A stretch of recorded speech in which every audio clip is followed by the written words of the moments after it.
Hello, welcome to Move Madman, and I'm back. And today's Monday, so I'm going to show you a 4K Blu-ray today, because I'm nice like that. Today we're going to talk about one of the new releases, Saw X in 4K.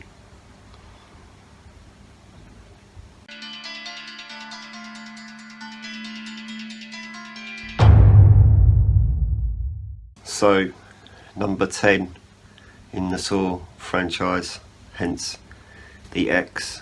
The X is for 10. Why they couldn't have just called it Saw 10, I don't know. They wanted to be really cool, like Fast and Furious, and call it X instead of 10, because they're really cool like that. I can show you the back cover, because I'm nice like that. So this is a very, very different Saw film, just so you're aware. This film is set between Saw 1 and Saw 2, so technically they should have called it Saw 1.5 rather than Saw X, because you call it 10 and it makes it sound like it's at the end. And it also includes Spiral as well, and I think a lot of people just wanted to ignore that film, didn't they? So anyway, this is the longest Saw film that I think you'll probably ever see, unless of course when they release the next one they decide to make that even longer. But I think this is probably one of the longest horror films I've seen, except for maybe It, which doesn't really count because they're really long anyway and based on a really long book. But like I say, this is long. This is long for a reason, if that helps. There's a lot more story to this film. There's a lot more development to characters in this film, particularly with John Kramer. So there's a lot more detail of that. Obviously you still got your scary traps and stuff like that as well. It's got more of a setup like Saw 2 did, when there's a bunch of people that have to do stuff together and things like that. It's a bit like that, except they don't do things together. They're just in the same room and all the traps are in the same room. But I'm not gonna go too much into the actual film itself. For a Saw movie, this is probably one of my personal favourites. It's not my number one, probably my number 3, my number 4, something like that. But it's near the top, if that helps. But yeah, I really liked this. I thought it was really well done. It was nice to see a Saw film that wasn't 80 minutes long.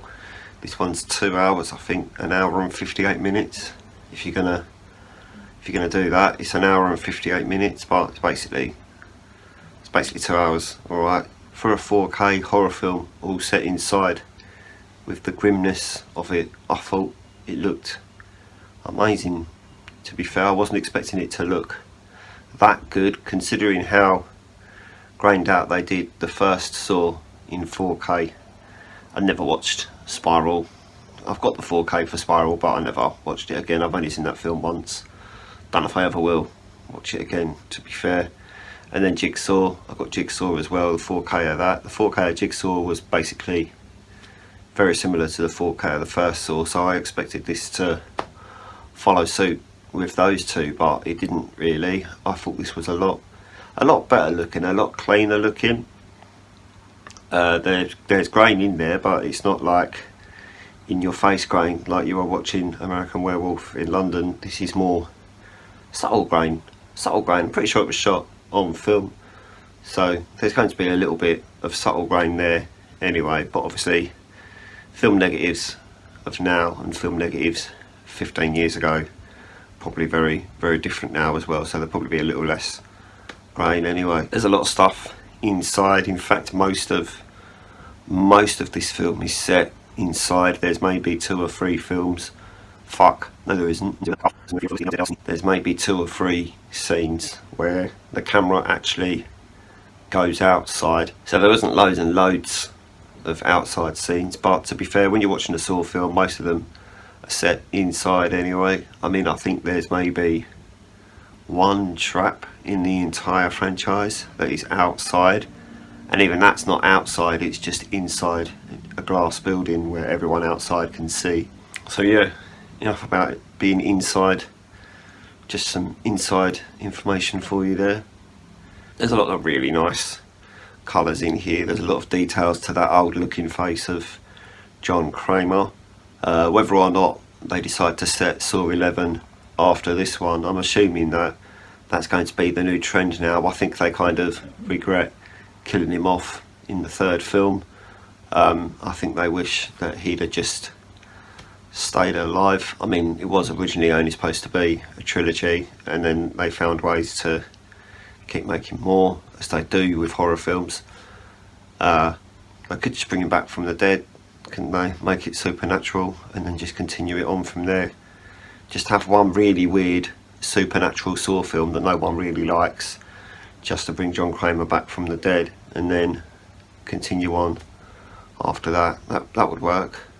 It wouldn't do very well, that one film, but then the rest of them afterwards would be okay. Unless people... we're just gonna... so that's it for today. Sorry I missed Friday, I was busy. Obviously, or there would have been a video out. Hopefully we might get another podcast out this week, but the three of us aren't 100% sure yet, so you might miss a podcast this week, but we don't know yet. You'll find out on Wednesday or Friday, I guess. If there's a podcast on there, then we managed to do it. If there isn't, then we didn't manage to do it, but there'll definitely be one the week after, so look forward to that. I'm going to go now though. If you could like this video and subscribe to the channel if you haven't already, and I'm going to fuck off. Okay, goodbye.